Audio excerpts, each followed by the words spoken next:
Fasten your seatbelts. Generative AI is accelerating the edge. Part 3. AI on the edge. Where's the friction? AI models are running on edge equipment all around you.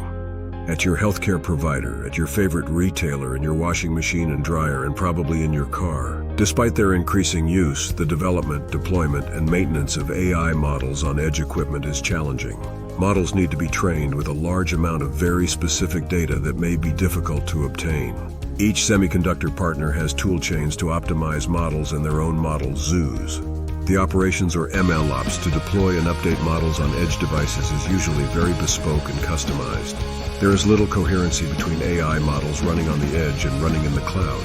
Companies like NVIDIA, Intel, and AMD have an advantage here as they provide semiconductor AI acceleration at both ends, the data center and edge equipment. However, the lighter edge of compute is dominated by devices in the billions of units based on NXP, ST, Renesas, Qualcomm, and others that have virtually no footprint inside of hyperscaler data centers. A number of companies are attacking these issues from different vectors, like Edge Impulse in their low-code, no-code model training and deployment across heterogeneous hardware endpoints, or NVIDIA's Tau effort to harmonize cloud and edge AI models, or the TinyML Foundation to develop new ways to reuse components to speed development and deployment of increasingly sophisticated AI models on tinier and tinier edge equipment.